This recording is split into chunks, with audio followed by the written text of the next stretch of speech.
आइए हम लोग 24 जनवरी का फर्स्ट सिटिंग का क्वेश्चन डिस्कस करते हैं केमिस्ट्री का। नमस्कार सब लोग, न्यूटन ट्यूटोरियल में आपका स्वागत है। तो केमिस्ट्री का आज फर्स्ट क्वेश्चन आज हम लोग थोड़ा मिक्स करके डिस्कशन करेंगे। पहला क्वेश्चन सोल्यूशन का है, बड़ा आसान क्वेश्चन आया है। क्वेश्चन तो जेईई मेन का फर्स्ट डे केवल थोड़ा सा लेंदी था, बाकी दिन आसानी आ रहा है एग्जाम में क्वेश्चन। सोल्यूशन चैप्टर में क्वेश्चन देख लो आप, क्या कह रहा है कि यहाँ पे टू सॉल्यूट, दो सॉल्यूट है ना, दो सॉल्यूट है ए और बी, दोनों का मास इतना ग्राम को डिसॉल्व किया गया 100 ml सोल्यूशन में। मतलब एक सोल्यूशन है जिसका कि वॉल्यूम 100 ml लिया गया, उसमें सॉल्यूट ए का 0.3 ग्राम, सॉल्यूट बी का 0.9 ग्राम डिसॉल्व किया गया। आपका दोनों का मॉलिक्यूलर मास दे दिया है, ए का और बी का मॉलिक्यूलर मास दे दिया है, उससे हम लोग मोल कैलकुलेट कर लेंगे। मॉलिक्यूलर मास दिया है तो मोल कैलकुलेट करेंगे। तो पूछा है आपको ऑस्मोटिक प्रेशर क्या होगा 300 केल्विन पे। दो तरह का सॉल्यूट है, तो आप सब समझ सकते हैं कि ऑस्मोटिक प्रेशर में हम लोग फॉर्मूला जो जानते हैं भाई, फॉर्मूला हम लोग जानते हैं पाई इक्वल टू CRT। और जिस क्वेश्चन में एक से ज्यादा सॉल्यूट होता है वहां पे मोलरिटी हम लोग एवरेज लेते हैं। एवरेज का मतलब सारे सॉल्यूट के रिस्पेक्ट में। तो मोलरिटी अगर आप निकालना चाहते हैं, मोलरिटी मतलब C, मोलरिटी निकालना चाहते हैं तो सॉल्यूट A का मोल प्लस सॉल्यूट B का mole into volume of solution millilitre into 1000, this is a molarity. आप मोलरिटी निकाल के यहाँ रख दीजिए, कैलकुलेट करिएगा तो आंसर आएगा।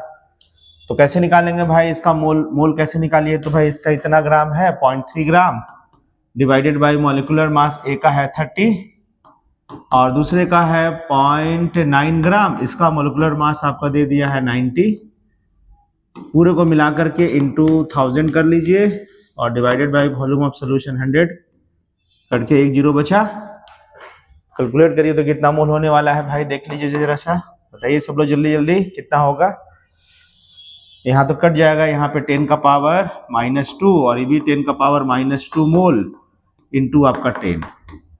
तो कैलकुलेट करिए तो 2 इंटू 10 का पावर -2 होगा इंटू 10 होगा, मतलब आपका 0.2 मोल होगा। मोलारिटी आपका 0.2 आ गया ना।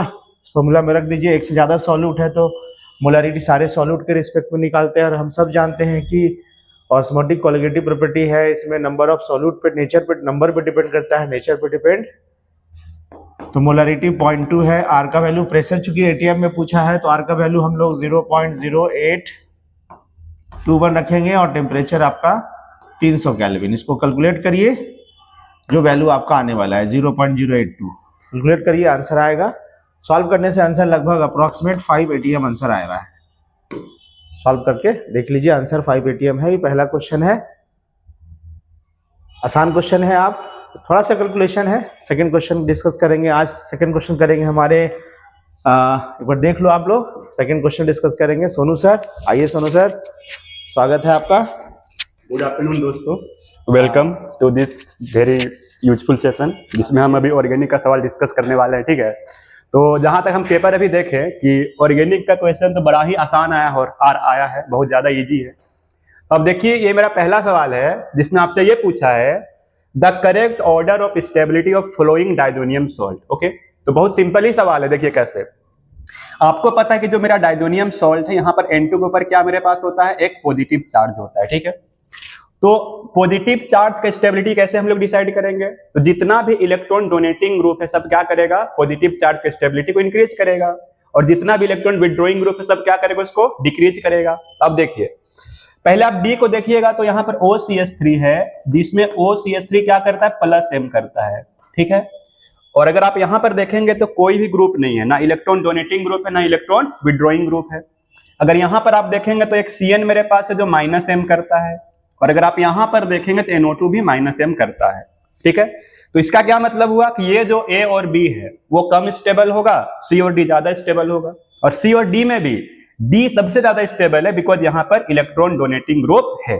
तो सबसे स्टेबल मेरा कौन हो जाएगा, D हो जाएगा। D के बाद कौन हो जाएगा, C हो जाएगा, क्योंकि यहां पर डोनेटिंग भी नहीं है लेकिन विड्रॉइंग भी नहीं है।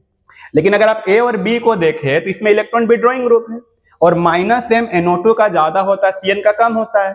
अगर ये ज्यादा -m करेगा, ज्यादा इलेक्ट्रॉन खींचेगा, तो ये सबसे कम स्टेबल होगा। तो ए और बी में ज्यादा स्टेबल कौन होगा?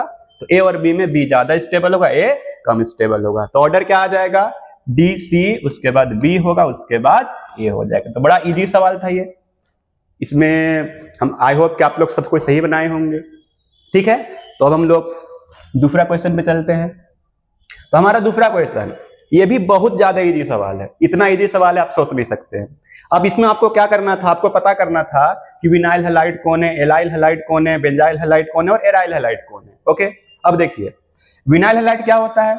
विनाइल हैलाइड का मतलब है कि कोई हैलोजन जब किसी sp2 कार्बन से डायरेक्टली जुड़ता है जो बेंजीन नहीं होता है, तो उसको हम लोग क्या कहते हैं? विनाइल हैलाइड कहते हैं। तो आप देखिए इसको, ये मेरे पास क्या हो गया? विनाइल हैलाइड हो गया। इसका मतलब ए जो है उसका आंसर क्या होगा? 1 होगा।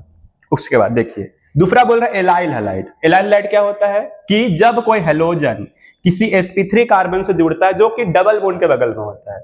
ओके, तो आप देखिए ध्यान से, और वो डबल बॉन्ड बेंजीन का नहीं होना चाहिए। इसका क्या मतलब हुआ? जो मेरा एलाइल हैलाइड है वो क्या हो जाएगा? 2। इसका मतलब बी का आंसर क्या हो जाएगा? 2 हो जाएगा।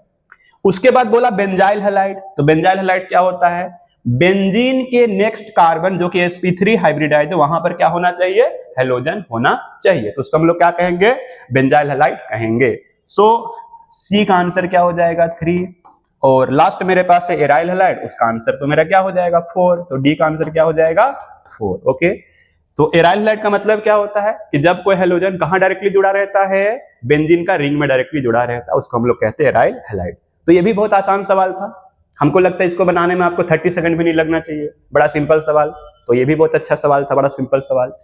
अब चलते नेक्स्ट सवाल पे। हाँ, ये सवाल मतलब टफ तो नहीं है, लेकिन आप थोड़ा सा सोचेंगे आप आराम से इसका जवाब दे सकते हैं। बहुत जल्दी इसको हम लोग बना सकते हैं। तो हम एक बार इसको जल्दी में कैसे बनाना वो बताते हैं। देखिए सबसे पहला चीज, आपको क्या होना चाहिए? रिएजेंट याद होना चाहिए। अगर आप अच्छे से सोचे तो SnCl2 और HCl क्या है? ये स्टीफन रिएक्शन में यूज होता था। कहां होता था यूज? स्टीफन रिएक्शन में।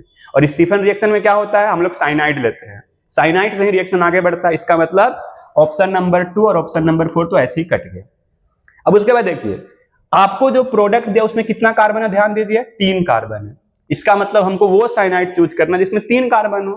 अब देखिए यहाँ 1 कार्बन, 2 कार्बन, 3 कार्बन, और यहाँ 1 कार्बन, 2 कार्बन, 3 कार्बन, 4 कार्बन। तो ऑप्शन कौन होगा हमारा सही? 1 नंबर। तो बिना कुछ सोचे भी ये ऑप्शन क्या कर सकते हैं? सही सही बना सकते हैं। ओके, अब एक बार देखते हैं कि हुआ क्या यहाँ पर। तो सबसे पहले क्या है, जैसे मेरे पास ये साइनाइड है CH3 CH2 C triple bond N। तो जब इसका रिएक्शन हम लोग करवा देते हैं SnCl2 और HCl के साथ, तो यहां पर बनता है CH3 CH2 CH double bond NH। ये मेरे पास इमाइन है। उसके बाद जब इसका हाइड्रोलिसिस करते हैं हम लोग, तो हाइड्रोलिसिस करने पर ये क्या बन जाता है? एल्डिहाइड बन जाता है। तो हम इसका डिटेल मैकेनिज्म नहीं सिखा रहे हैं, आपको डायरेक्टली बता रहे हैं। ये मेरे पास एल्डिहाइड बन गया। अब उसके बाद ध्यान दीजिए यहाँ पर कौन सा रिएजेंट मेरे पास है? KMnO4H+, जो कैसा रिएजेंट है? ऑक्सीडाइजिंग एजेंट है, जो इस एल्डिहाइड को क्या करेगा? ऑक्सीडाइज करेगा, और ऑक्सीडाइज करके क्या बना देगा? एसिड बना देगा। तो यहाँ बनेगा CH3 CH2 COOH। ये मेरे पास बन गया। अब उसके बाद मेरे पास क्या है? क्लोरीन और रेड फास्फोरस है और H2O दिया हुआ है। तो ये क्या करता है? अल्फा पोजीशन पे क्लोरीन लगाता है। कहां पे लगाता है? Alpha position. अगर आपको याद है इसी रिएक्शन का नाम है हेल्म-होलार्ड-जेलेंस्की रिएक्शन। तो यहां पर क्या बनेगा? बनेगा हमारा CH3 CH, यहाँ Cl और यहाँ पर COOH। तो आई होप यही प्रोडक्ट होना चाहिए जिसमें 3 कार्बन 5 हाइड्रोजन 2 ऑक्सीजन 1 क्लोरीन हो। तो एक बार काउंट करके देख लेते हैं। 1 carbon 2 carbon 3 carbon 1 oxygen 2 oxygen 3 4 5 hydrogen और 1 क्लोरीन। तो यही मेरे पास क्या हो जाएगा? फाइनल प्रोडक्ट हो जाएगा। तो ये भी बड़ा आसान सवाल था। अब बिना सोचे भी अगर थोड़ा सा दिमाग लगाते आंसर आपका 1 आता। ठीक है, अब चलते हैं नेक्स्ट सवाल पे। हाँ, तो यहाँ पर एक और सवाल है। आपसे पूछा गया है कि ABCD इसमें टोलेंस टेस्ट पॉजिटिव कौन देगा? ओके, टोलेंस टेस्ट पॉजिटिव कौन देगा? तो सबसे बड़ा चीज डी तो कतई टोलेंस टेस्ट नहीं देता, क्योंकि टोलेंस टेस्ट क्या होता है? एल्डिहाइड का टेस्ट होता है। और ये मेरे पास क्या हो गया? कीटोन। तो डी ऐसे हम हटा देंगे। तो जहां जहां भी डी है वो ऑप्शन तो हो ही नहीं सकता। तो ऑप्शन नंबर 3 को काट देंगे, ऑप्शन नंबर 4 को हम काट देंगे, क्योंकि डी नहीं हो सकता। अब मेरे को बचा A, C और B। अगर आप ध्यान से देखें तो C में क्या है? एक एल्डिहाइड है, और टोलेंस रिएजेंट क्या करता है? एलिफेटिक एल्डिहाइड का भी पॉजिटिव टेस्ट देता है और एरोमेटिक एल्डिहाइड का भी पॉजिटिव टेस्ट देता है। और यहाँ पर कौन सा चीज है मेरे पास, एरोमेटिक एल्डिहाइड। इसका मतलब सी तो आंसर होगा। अब सी के साथ हम ए और बी को देख लेते हैं। अगर हम बी को ध्यान से देखें तो बी मेरे पास एक एल्कोहल है और एक मेरे पास ईथर है, तो ये कभी भी टोलेंट टेस्ट पॉजिटिव नहीं देगा, मतलब बी नहीं होना चाहिए। तो जहां पर बी है उसको भी हम क्या करेंगे, काट देंगे। तो आंसर क्या हो जाएगा, ए एंड सी। अब सोचिए सर ए नंबर कैसे पॉजिटिव टोलेंस टेस्ट दिया। तो देखिए टोलेंस रिएजेंट हम लोग लेते हैं अमोनिकल सिल्वर नाइट्रेट, जो कि बेसिक मीडियम में होता है। किस मीडियम में होता है, बेसिक मीडियम। और ये मेरे पास हेमी एसिटल है। What is it, hemiacetal. अब हेमी एसिटल क्या होता है, बेसिक मीडियम में अनस्टेबल होता है। क्या होता है, अनस्टेबल होता है बेसिक मीडियम में। होता क्या है कि जो OH माइनस होता है वहां से क्या निकाल लेता है, H प्लस निकाल लेता है। और अगर यहां से हम H प्लस निकाल लें तो यहां पर क्या बनने वाला है, O पे माइनस बनने वाला। ये यहां अटैक करता है और इसको ओपन कर देता है, और यहां पर ये क्या बन जाता है, एल्डिहाइड में कन्वर्ट हो जाता है। और अगर ये एल्डिहाइड में कन्वर्ट हो गया तो हेमी एसिटल भी क्या देगा, पॉजिटिव टोलेंट टेस्ट देगा। इसका मतलब क्या है कि हमारा आंसर ए और सी क्या हो जाएगा, करेक्ट हो जाएगा। तो अगला सवाल है, अगला सवाल अच्छा अगला सवाल पंकज से डिस्कस करेंगे। तो अगला सवाल में बड़ा आसान क्वेश्चन है, लेकिन एक बात देखने को आ रहा है भाई, जो यही मैंने कहा ना, आप देखिएगा बहुत सारा क्वेश्चन सेम पैटर्न का रिपीट हो रहा है। आप देखिए कह रहा है कि किसके पास अनपेयर्ड, पिछले कल भी हम लोगों ने डिस्कस किया था, किसके पास अनपेयर्ड इलेक्ट्रॉन का संख्या ज्यादा है। पहला जो डेट था उसमें भी था फर्स्ट कितने अनपेयर्ड इलेक्ट्रॉन, मतलब बहुत सारा क्वेश्चन सेम पैटर्न पे रिपीट हो रहा है। इसलिए जो लोग भी एग्जाम 28 को है वो क्या करें, प्रीवियस क्वेश्चंस को जरूर डिस्कस करें, जरूर देखें, है ना। पूछा कि किसके पास 3 अनपेयर्ड इलेक्ट्रॉन होगा, तो 3 अनपेयर्ड इलेक्ट्रॉन होगा तो आप बताइए, यहाँ वेनेडियम का ऑक्सीडेशन नंबर निकालो, तो वेनेडियम का ऑक्सीडेशन नंबर +5, वेनेडियम का एटॉमिक नंबर कितना होता है, वेनेडियम का 23 होगा। तो 23 में 5 निकाल लीजिए तो आपका कॉन्फ़िगरेशन देखिए, 23 में 5 निकालिए तो आपका 3D पूरा का पूरा 3D आपका 0 होने वाला है। इसमें एक भी अनपेयर्ड इलेक्ट्रॉन बचा ही नहीं। जब एक बचेगा ही नहीं तो कहां से इसके पास 3 अनपेयर्ड होगा। टाइटेनियम का ऑक्सीडेशन नंबर निकालिए तो यहाँ पे टाइटेनियम का ऑक्सीडेशन नंबर +3 होगा। इसका एटॉमिक नंबर 22, 22 में 3 निकाल लो आप, बचेगा कितना, 22 में 3 निकाल लेंगे तो कितना बचेगा 19। तो आप यहाँ देखिए तो 3D1 है, इसके पास एक ही अनपेयर्ड इलेक्ट्रॉन होगा, एक अनपेयर्ड होगा। कोबाल्ट का एटॉमिक नंबर, कोबाल्ट का ऑक्सीडेशन नंबर निकालो, कोबाल्ट का ऑक्सीडेशन नंबर यहाँ पे ढूंढ के लगे तो +2 होने वाला है। और कोबाल्ट का एटॉमिक नंबर कितना होता है 27, 27 में 2 निकाल लीजिए आप, 2 निकालने के बाद कितना बचेगा 25। तो 18 आप इसका कॉन्फ़िगरेशन लिखिए तो आर्गन 18 और 3D7 है। इसमें कॉन्फ़िगरेशन अगर आप देख लीजिए 3D7 में कैसे लिखते हैं तो 1 2 3 4 5 6 7, देखिए 3 अनपेयर्ड दिख गया आपको। फ्लोरीन वीक लिगेंड है, पेयरिंग नहीं करा पाएगा, इसलिए 3 अनपेयर्ड दिख रहा है आपको। एक और क्वेश्चन मेरे हिसाब से आंसर ही दिख रहा है, लेकिन जरा 4th वीक देख लेते हैं। इसमें आप आयरन का ऑक्सीडेशन नंबर ढूंढ लो, आयरन का ऑक्सीडेशन नंबर +3 होगा। आयरन का एटॉमिक नंबर कितना होता है 26, 26 में से 3 आप छीन लीजिए तो बचेगा कितना 23, आर्गन 18 और आपका 3D5 में आप देख लीजिए भाई, 3D5 में Cn कैसा लिगेंड है, लेकिन स्ट्रॉन्ग लिगेंड है। तो Cn में आपका कोऑर्डिनेशन नंबर 6 है, तो इसमें पेयरिंग होगा। इससे पहले वाला क्लास में भी डिस्कस किए थे हम लोग। तो यहाँ पे देखिए स्ट्रॉन्ग लिगेंड से पेयरिंग होगा आपका, और पेयरिंग होने के बाद किसी कीमत में आपको 3 अनपेयर्ड इलेक्ट्रॉन नहीं दिखाई देगा। इसके बेसिस पे आप आंसर ढूंढ सकते हैं कि किस कंपाउंड के पास 3 अनपेयर्ड इलेक्ट्रॉन है, तो आंसर 3 है।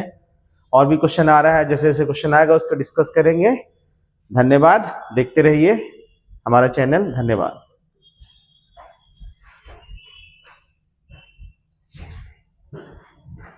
Next page. थैंक यू सब लोग।